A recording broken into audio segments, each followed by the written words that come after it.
SteelSeries recently released the second generation of their best mid-range headset, the Arctis Nova 7. And in this video, we're going to find out whether it's worth it or not. But before we get into the video, I do want to mention that this headset was sent out to me by SteelSeries free of charge. But I'm not being paid to make this review, and every opinion given is mine and mine alone. So without further ado, let's get into the unboxing.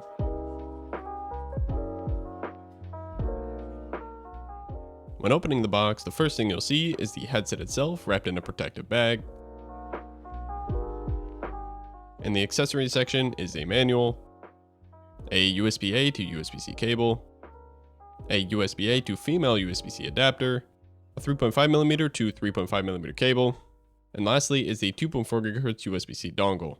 So with all that out of the way, let's get into the build of the SteelSeries Arctis Nova 7 Gen 2. Just like every other headset in the Nova lineup, the Nova 7 Gen 2 keeps the ski goggle type elastic band at the top of the headset, which evenly spreads the pressure across your head and honestly feels really comfortable. The band itself is a bit different from the original Nova 7, with the new one being slightly thicker and softer. You can also adjust the elastic band from 4 different positions depending on what you find most comfortable. Above that, the actual headband is made from a really soft coated metal, and since it's metal, it's extremely durable, which means it would take a lot to break this headset. Moving down are the hinges. They can be adjusted up and down, swiveled all the way out to be able to sit them flat on a desk or on your neck. As well as that, they also sit very naturally on your head because of the tiny micro movements that the hinges allow. Sticking with comfort are the cushions. Just like every other Nova headset other than the Pros and the Elites, the Nova 7 Gen 2, just like the first generation, comes with these Airweave memory foam ear cushions, which honestly I've always really liked. They're very soft while still being supportive, and since they're not super dense, they allow your ears to breathe really well. If you look on the inside of them, you'll also notice the slight bit of vegan leather, which from my understanding keeps the bass from escaping,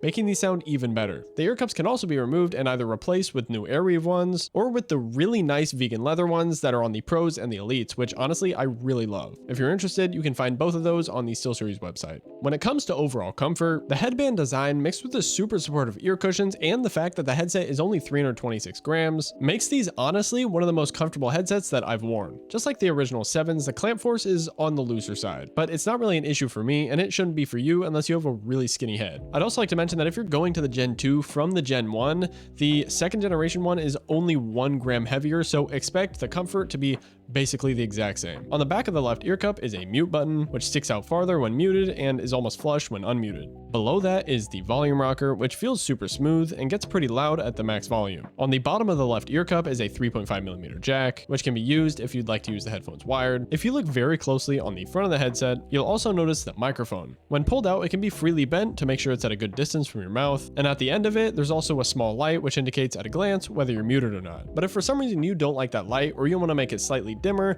you can change the brightness or completely turn it off in the PC app or the mobile app, which we'll go over in a minute. What you're hearing right now is the default microphone with no changes. In my opinion, it sounds fine. It does sound a bit walkie-talkie-ish, and I'm pretty sure you can hear like white noise in the background for some reason, but honestly it's still acceptable. Now what you're hearing is the same microphone with my custom EQ that I put on in the SteelSeries app. If you're interested in the specific EQ, I'll put it on the screen right now. It definitely makes it sound a decent amount better, but what do you guys think? One thing that does confuse me is why they didn't just put the microphone from the SteelSeries Arctis Nova 3 wirelesses onto this headset. The microphone on that headset is the best microphone on any wireless SteelSeries headset. So again, I'm not sure why they didn't do that, but this one is passing. It's fine. Now in the SteelSeries GG software, there are a lot of things you can tweak to make it sound exactly how you want it. There's a noise gate, a compressor, and my favorite, the Clearcast AI noise cancellation, which like I've said in the past, is basically magic and gets rid of all background noise. One thing that the original 7s didn't have that the second generation added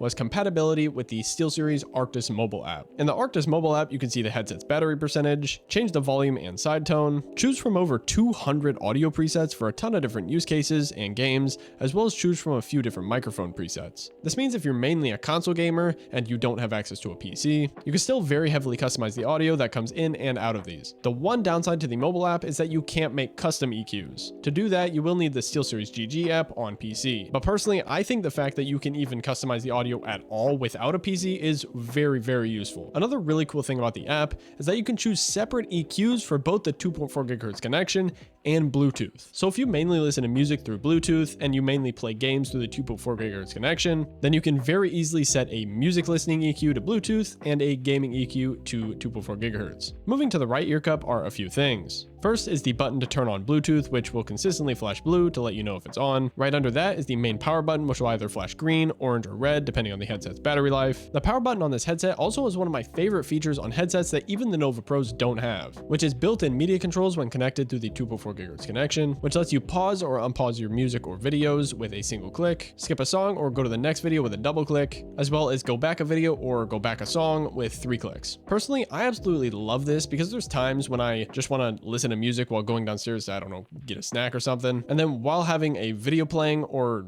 Spotify playing, I go downstairs and Spotify starts playing one of the worst songs I've ever heard. If I don't have the media controls, I can't just like stop it. So I just have to like take my headphones off and turn the volume down. It's really annoying. While we're kind of on the topic, let's go over the connectivity of this headset. Just like I mentioned a few times already, the main connection of this headset that you'll mainly be using is the 2.4 GHz connection, which is used with the USB-C dongle. This gives you basically the same latency as a wired headset with honestly decent range, and I haven't had any interference or any other issues. Just like the original Nova 7s, these also have simultaneous 2.4 GHz and Bluetooth connections, meaning you can be connected to your PC or console using the dongle, while at the exact same time being connected to your phone with both audios coming in at the same time. This allows you to like doom scroll TikTok or take a phone call while waiting for a game to load. And I also want to mention that if you do take a call while being connected to a game, it will automatically mute your mic for that system. So they won't be hearing your whole conversation. Personally, I don't really use this feature much, or at least take full advantage of it, but when I do want to just like quickly look at something on my phone, it's extremely convenient and I really like the feature. Another benefit of this feature is that since you can have your phone always on standby, at any time you can instantly open up the mobile app and in real time change the EQ or really any other setting that you want to change. Moving back to the actual headset itself, below the power button is the side tone dial, which feels super smooth and has a little stopper when hitting the center, which is a nice quality of life feature. I'd also like to mention that the little icons on all the buttons or dials are actually a different color than the headset, making them much more noticeable than they were on the original 7s. Lastly, on the right ear cup is the USB-C port at the bottom. It supports fast charging, which can give you 6 hours of playtime and just 15 minutes of charging, which is actually crazy. The overall battery life of the headset is also 40% more than the original 7s, with up to 54 hours through the 2.4 GHz connection, 42 hours through Bluetooth, or 38 hours while using both of them simultaneously. I've personally only really needed to charge these like once every 3 or 4 days of very heavy use, specifically using it through the 2.4 GHz connection, which is much better than my original 7s. Now, when it comes to actual audio quality from these, it's surprisingly good. After getting this headset, I real quick made this very slightly tweaked EQ, and since then, I've been absolutely loving the sound that comes out of these. This headset also has a surprising amount of bass, which kind of surprised me, since a lot of SteelSeries lower end headsets, I've thought always kind of lacked that kick. Coming from someone that daily drives the Nova Pros, honestly, I would not be disappointed if I had to switch to these as my daily drivers. They also support the Tempest 3D audio for PS5, Windows Sonic Spatial Audio for Xbox, and 3D Spatial Audio for the Switch, which I honestly didn't even know existed. Compared to my original Nova 7s, the sound that comes out of these is honestly very similar, with the only difference that I've personally noticed being that when maxing out the audio on the new ones, they don't distort like the old ones did for some reason. The SteelSeries Arctis Nova 7 Gen 2 comes in at a very fair price of $200 and comes in 3 different colorways, either the black version, the white version, or the magenta version. Personally, I've actually very much enjoyed my time with this headset, and I think you will too. But is it worth your money? That's up to you to decide. So with that being said, thank you so much for watching. I appreciate you being here, and I hope to see you in my next videos.